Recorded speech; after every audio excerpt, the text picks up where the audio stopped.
The cargo hold smelled like rust and fear. Captain Jake Morrison pressed his back against the cold metal wall as plasma fire scorched the air where his head had been 3 seconds ago. His crew was pinned down on the other side of the abandoned station, and he was alone with whatever the hell was making that sound. It wasn't human. That much he knew. The noise came from the center of the massive chamber, a low, rhythmic humming that made his teeth ache. Through the darkness, he could make out a shape suspended in the air by cables and ancient machinery, something about the size of a person, wrapped in what looked like ceremonial cloth from a civilization that shouldn't exist anymore. Jake had seen plenty of weird things in his 15 years of salvage work, but this station was different. The Valkara Empire had abandoned it 2 centuries ago, right before they mysteriously vanished from the galaxy. Every species had theories. None of them were pleasant. He moved closer, his weapon raised. The humming grew louder. That's when he saw the blindfold. It was wrapped around the head of a woman suspended in the center of the chamber. Her skin was pale, almost luminescent in the dim emergency lighting. She wore armor he didn't recognize, covered in symbols that seemed to shift when he wasn't looking directly at them. But it was the blindfold that caught his attention. A strip of black material that pulsed with a faint purple light. Warning symbols covered every surface around her. He couldn't read the ancient Valkara script, but he understood warnings when he saw them. His radio crackled. "Jake, we've got a problem." It was Lisa Grant, his first officer. "The station's core is charging up. Whatever you're doing, do it fast." "I'm not doing anything," he muttered. "Then something else is." He stared at the suspended woman. Her chest rose and fell slowly. She was alive. After 200 years in this tomb, she was breathing. The humming stopped. In the sudden silence, Jake heard something that made his blood run cold. The woman's voice, speaking directly into his mind without moving her lips. "Are you one of them?" He couldn't answer. His throat had locked up. "Please," the voice continued, desperate and ancient. "If you are not one of them, if you carry even a fragment of mercy, leave this place. Let me remain in darkness." Jake's hand moved to the blindfold before his brain could stop him. Some instinct deeper than logic told him this was important. That behind this strip of cloth was an answer to questions the galaxy had been asking for 2 centuries. "Don't," the voice begged. "You don't understand what they made me see. What I became because of it." His fingers touched the fabric. It felt like touching lightning, energy racing up his arm. "I'm sorry," he whispered, and pulled. The blindfold fell away. Jake Morrison, veteran of 100 dangerous salvage operations, found himself unable to move, unable to breathe, unable to process what he was seeing. The woman's eyes were open. They weren't human eyes, though everything else about her face was. They were deeper than space itself, filled with countless stars being born and dying in an endless cycle. Looking into them was like watching the entire history of the universe play out in fast forward. But that wasn't what froze him in place. It was the recognition in those cosmic eyes. The way they focused on him with an intelligence that had seen civilizations rise and fall. The way they filled with tears that glowed like supernovas. "Oh no," she whispered, her lips finally moving. "You're human." Part 2. The station shuddered violently, throwing Jake against the machinery that held the woman suspended. Alarms began screaming in a language that had been dead for centuries. The symbols on her armor blazed with light so bright he had to shield his eyes. "Lisa, we need immediate evacuation." Jake shouted into his radio. "Get the ship powered up now." "What did you do?" Lisa's voice came back, strained with panic. "The entire station is coming online. Jake, there are weapons systems activating that weren't even on our scans." The woman's restraints released with a hiss of ancient hydraulics. She dropped toward the floor, but didn't fall. Instead, she floated there, her feet inches from the ground. Those impossible eyes still locked on Jake. "You shouldn't have done that," she said, her voice now audible, carrying harmonics that made the air vibrate. They put the blindfold on me for a reason. I begged them to do it. Who are you? Jake managed to ask, his weapon forgotten at his side. My name is Claire Hayes. I was a xenobiologist from Earth, assigned to the first contact team with the Valkyra Empire. She raised her hand, looking at it as if seeing it for the first time in centuries. That was 217 years ago, by my calculation. I was human then. Completely human. Jake's mind raced. Earth's first contact with the Valkyra had been a disaster. The delegation had disappeared, presumed dead when the Empire suddenly collapsed. It had nearly started a war that humanity couldn't have won. The delegation, he said. What happened to them? Claire's expression darkened. The Valkyra didn't collapse. They made a choice. A terrible, necessary choice. She started walking toward him, each step leaving small footprints of light on the metal floor. They were running from something. Captain Morrison. Something they accidentally woke up in the deep dark between galaxies, and they needed a weapon to stop it. How do you know my name? I didn't tell you. I can see it. I can see everything about you. Her eyes shifted, colors swirling in their depths. Your father died when you were 12.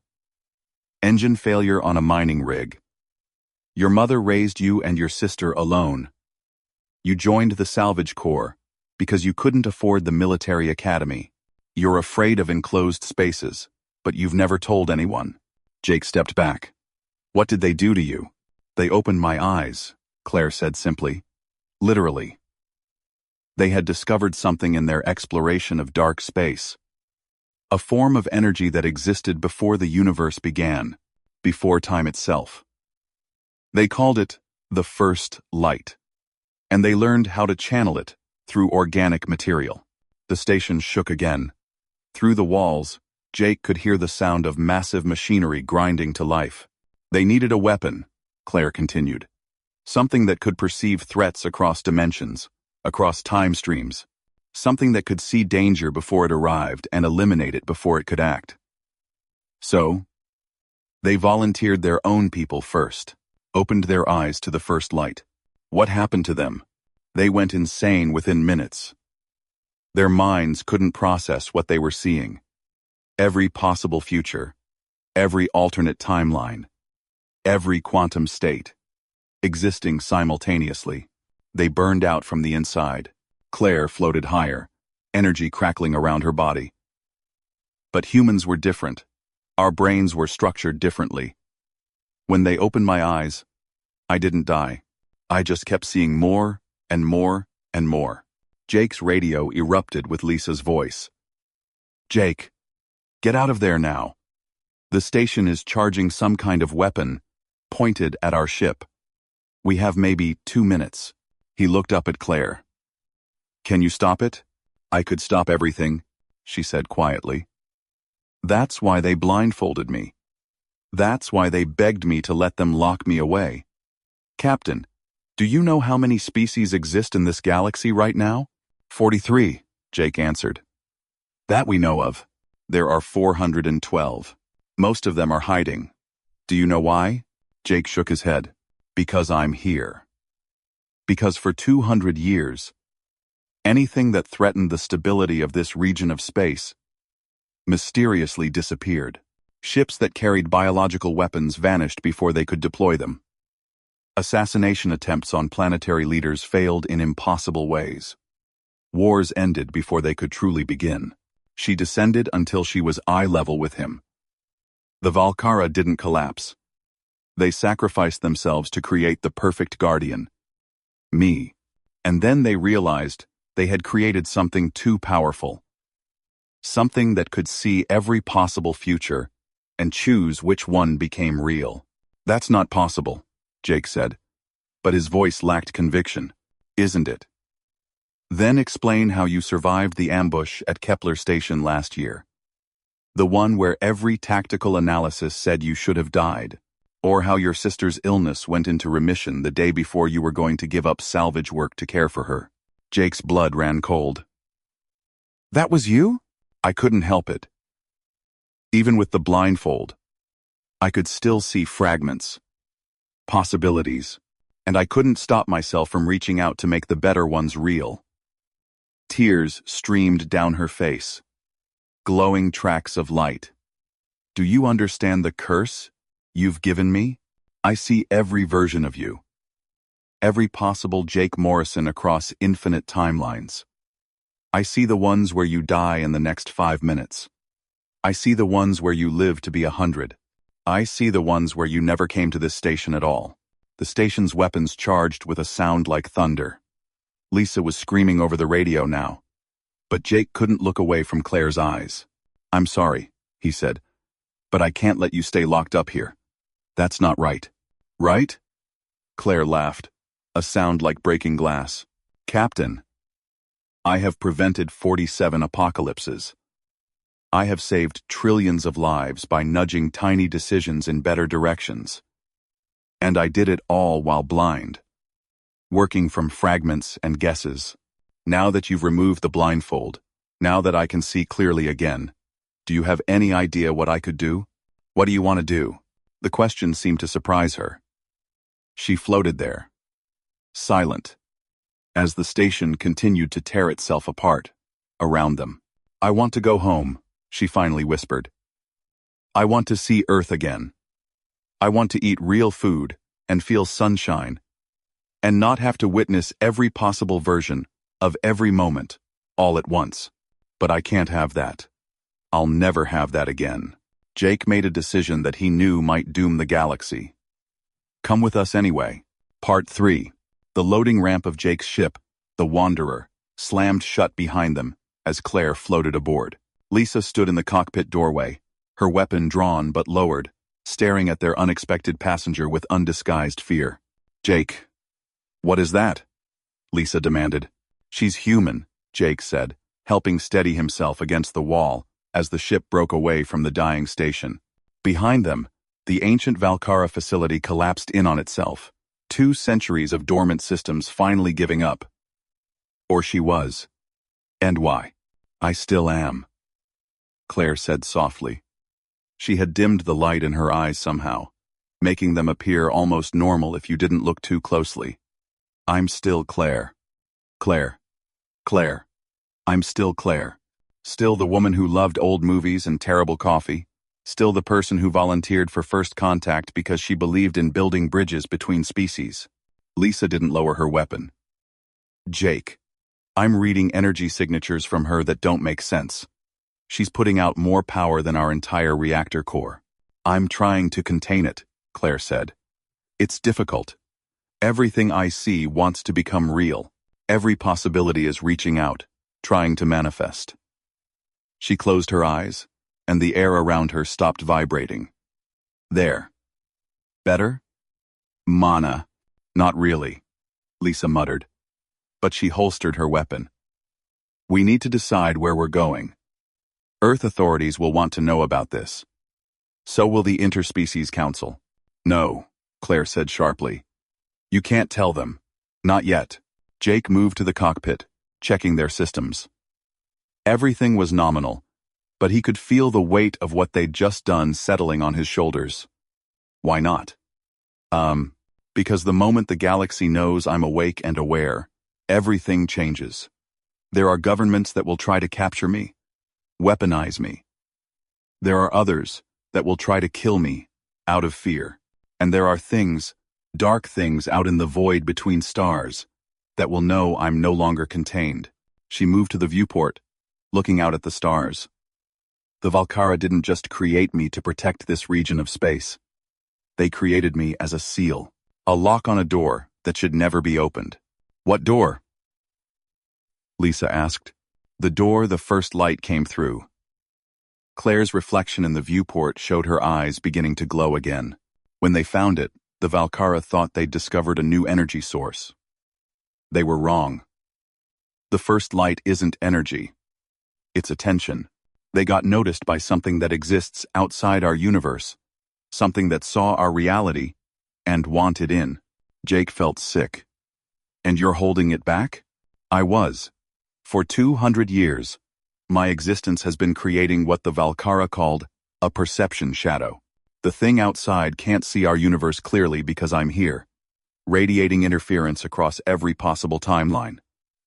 Claire turned to face them. But now, I'm awake. Now I'm active and making choices and changing things deliberately. The shadow is weakening.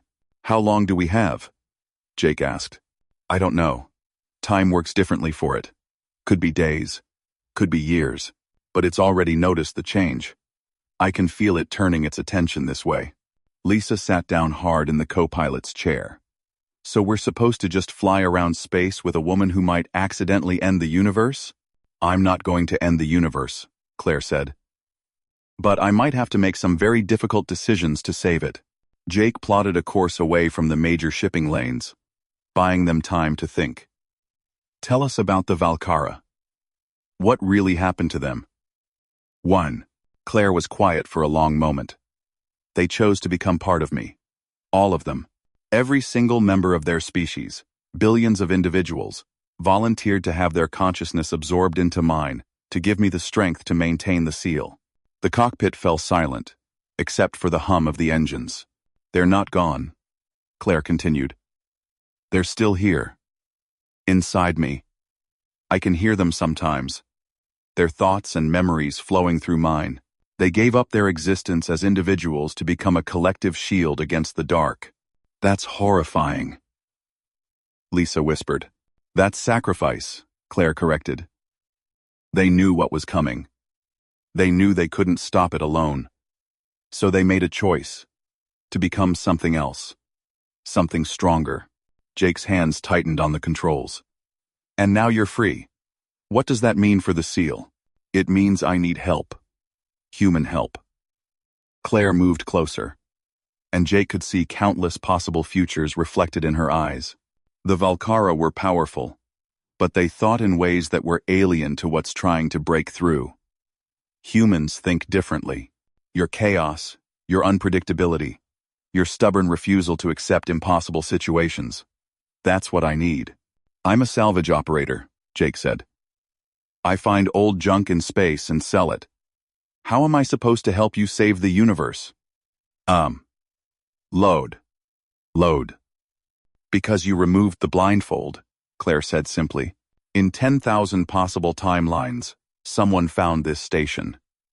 In 9,999 of them, they left me sealed away. They read the warnings and decided it was too dangerous. But you didn't. You saw someone suffering, and you helped them, even though it might destroy you. She placed her hand on the viewport, and for a moment, Jake saw it. A vast shadow, moving in the space between realities.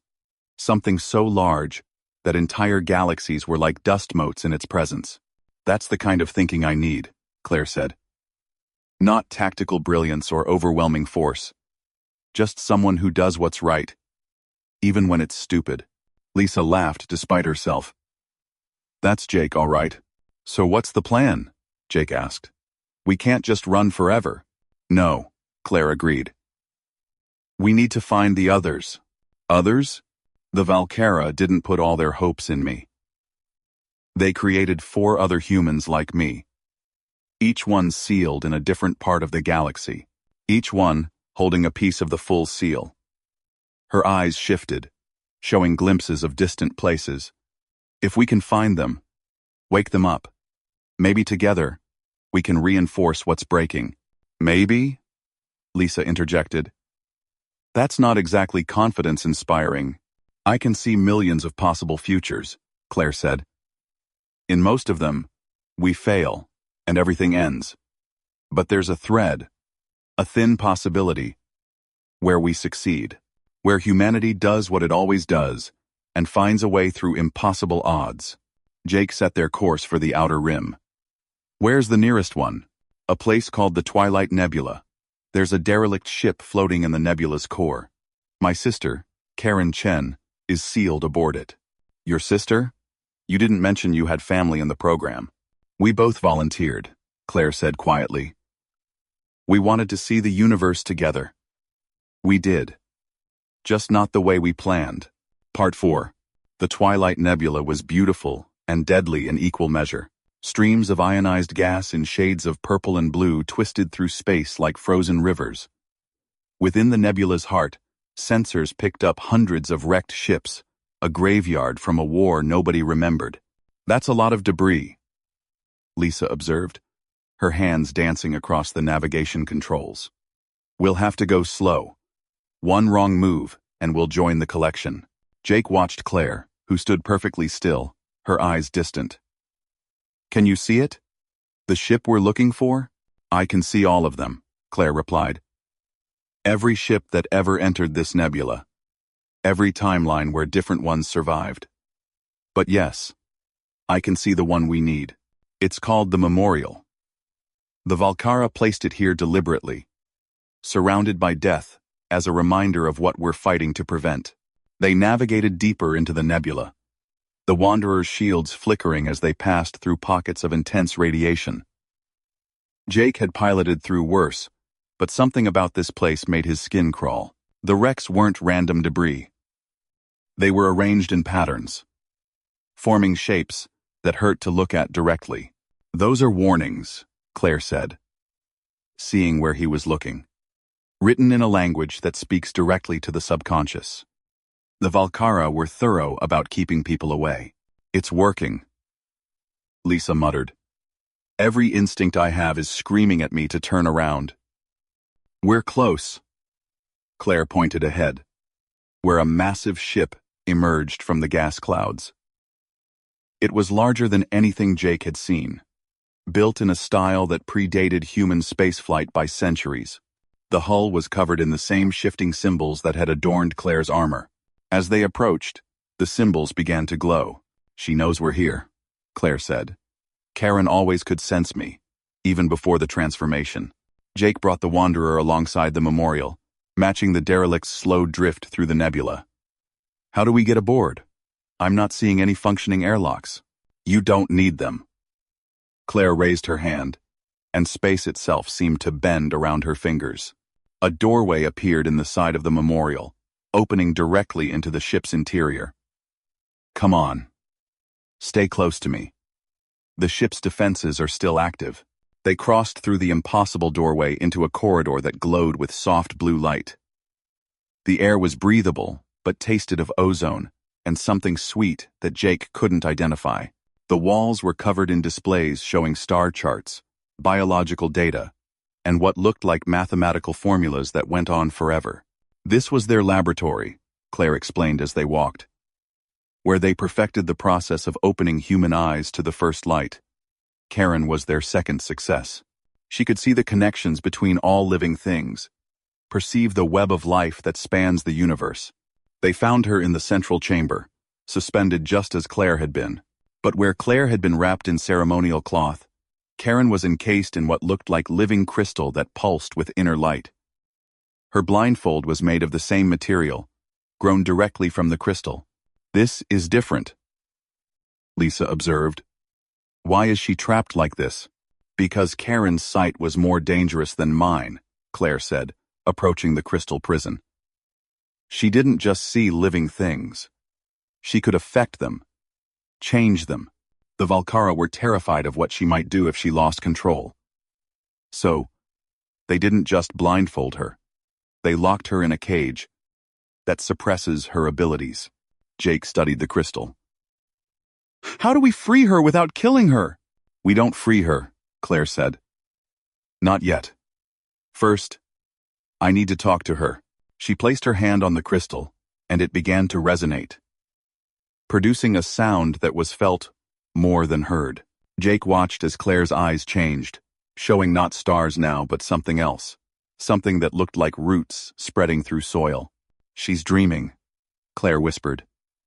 "For 200 years, she's been dreaming of Earth, of the forests where we played as children, of life growing wild and free." The crystal pulsed brighter. "Karen, it's me. It's Claire. I need you to wake up now." The response came not in words but in feelings that washed over everyone in the chamber. Joy at hearing her sister's voice. Fear of waking. Sorrow for what had been lost. "I know you're scared," Claire continued. "I was too. But something's coming. Something that's going to break through if we don't stop it. I need your help. The galaxy needs your help. The feelings shifted. Doubt. Weariness. A sense of having already given everything. Please, Karen. I can't do this alone. The Volcara gave us this power to protect life. All life. But it's bigger than just stopping the thing outside. It's about choosing what kind of universe we want to exist. Jake felt something change in the chamber. The air grew thick with the scent of growing things, of flowers blooming and rain falling on leaves. The crystal began to crack. Jake, get back, Lisa warned, raising her weapon. But Jake stayed where he was, watching as the crystal fell away in sheets of light. The woman inside opened eyes that were the deep green of ancient forests, filled with networks of connection that spread out to touch everything around her. Karen Chen looked at her sister and spoke her first words in 2 centuries. The seal is already breaking. I can feel it. The connections are fraying. I know, Claire said. That's why we need to find the others. Together, maybe we can reinforce it. Or maybe we can do something better. Karen stepped free of the last fragments of crystal, her bare feet touching the floor and leaving small patches of moss where she walked. The Volcara's solution was to lock us away, to use us as passive barriers. But we're human. We don't do passive very well. 2. What are you suggesting? Jake asked. Karen turned to him, and he saw forests burning and regrowing in her eyes, the endless cycle of life and death and renewal. I'm suggesting we stop running from the thing that wants in. I'm suggesting we meet it on our terms and show it why humanity doesn't back down. That's insane, Lisa said. You're talking about confronting something that scared an entire empire into extinction. Not extinction, Karen corrected. Evolution. The Volcara became part of Claire to give her strength. What if we could do the same? But voluntarily. What if instead of trying to keep the door closed, we opened it just enough to communicate? Claire shook her head. That's too dangerous. We don't know what it wants. Then maybe it's time we asked. Karen held out her hand to her sister. I've been dreaming for 200 years, Claire. Dreams of Earth and everything we left behind. But I also dreamed of the thing outside. I felt its presence touching the web of life. And you know what I sensed? Aren't. The clam. And before. What? Loneliness. It's alone in the space between universes. And it saw our reality like a person dying of thirst, sees water. It doesn't want to destroy us. It wants to understand us. Jake watched the 2 sisters, these women who had been transformed into something beyond human, and made another decision that would change everything. Then let's go talk to it. Part 5. The Wanderer flew toward the edge of known space, where reality grew thin and stars faded into darkness. Claire and Karen had guided them to a region that wasn't on any map. A place where the fabric of the universe had grown weak from the thing outside, pressing against it. Jake had picked up the other 2 transformed humans along the way. Peter Grant, who could see the flow of time itself and whose eyes showed infinite clocks ticking in different directions, and Helen Ross, who perceived the fundamental forces that held reality together, her gaze revealing the invisible threads that bound atoms and galaxies alike. Together, the 4 of them stood in the Wanderer's cargo hold, which they had converted into a makeshift chamber for what they were about to attempt. Lisa monitored from the cockpit, her finger hovering over the emergency jump controls in case everything went wrong.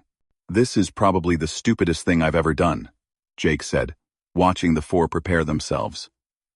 And I once tried to salvage a ship while it was falling into a sun, but you succeeded, Claire reminded him. Against all odds, you pulled it off. That's what we need now. Peter stepped forward, his expression serious. Captain Morrison, you need to understand what we're asking of you. When we combine our abilities to pierce the veil between realities, there's a chance that thing on the other side will notice you too. You might see things that change you forever. I saw Claire's eyes when I removed her blindfold, Jake said. I'm already changed. Helen smiled at that. Good. We need witnesses. Someone who remains purely human to anchor us, to remind us what we're fighting for. The four joined hands in a circle. The air around them began to shimmer and fold, reality bending under the weight of their combined perception. Jake felt his stomach drop as the cargo hold seemed to expand, growing larger on the inside than it was on the outside. "Lisa, you still with us?" he called into his comm. "Barely." Her voice came back, distorted. "Jake, the readings I'm getting don't make sense. It's like you're in the cargo hold, and also in 1,000 other places at once." "That's because we are," Karen said, her voice echoing strangely. "We exist in the space between moments right now, where all possibilities meet." The walls of the cargo hold faded away, replaced by something Jake's brain struggled to process. It was darkness, but not the darkness of space. This was the darkness before light existed, before anything existed. And in that darkness, something vast was watching. "It sees us," Peter said quietly. "It's been waiting." Jake felt the attention of the thing outside focus on them, and it took every ounce of courage he had not to run. It was like being noticed by an ocean, by a force of nature so large that individual existence meant nothing in its presence. Then Claire spoke, and her voice carried across the void. "We know you can hear us. We know you've been trying to enter our reality for centuries. We're here to talk." The response came not in words, but in impressions that flooded Jake's mind. Curiosity.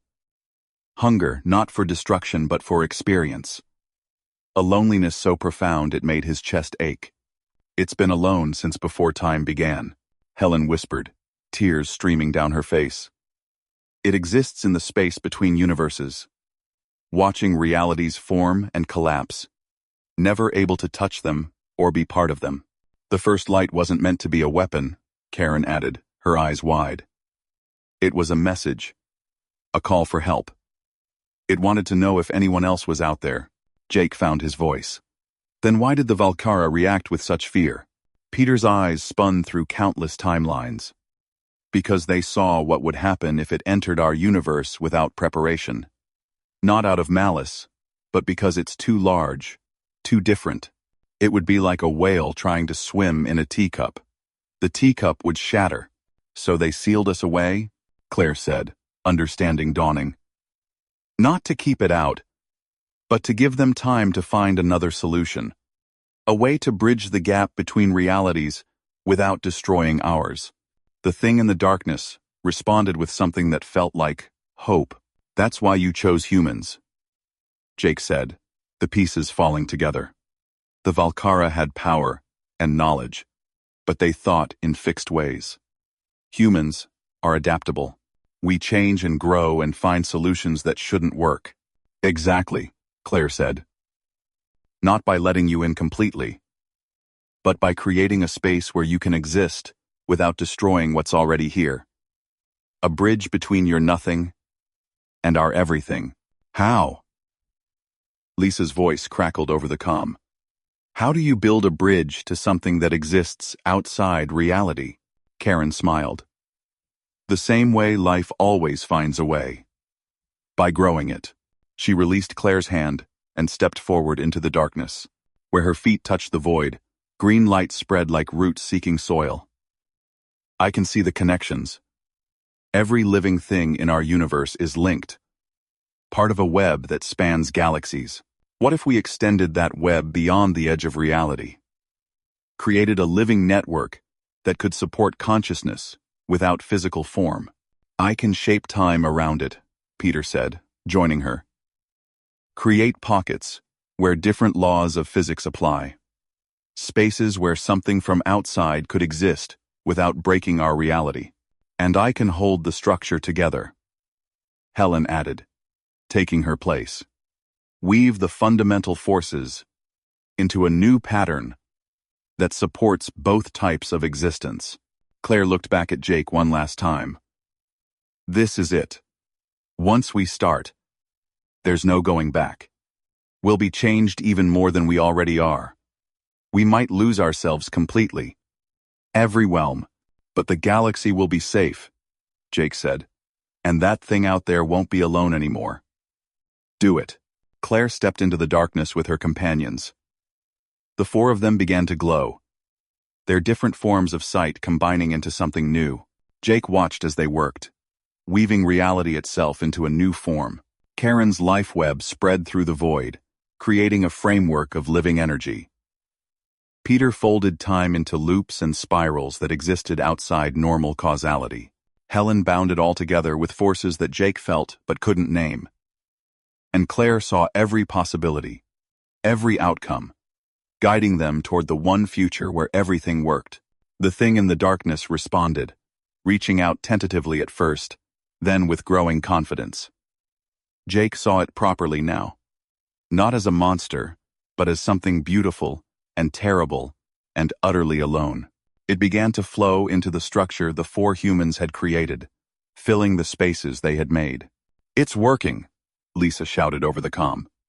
"Jake, the readings are stabilizing. Whatever they're doing, it's actually working." But Jake could see the cost.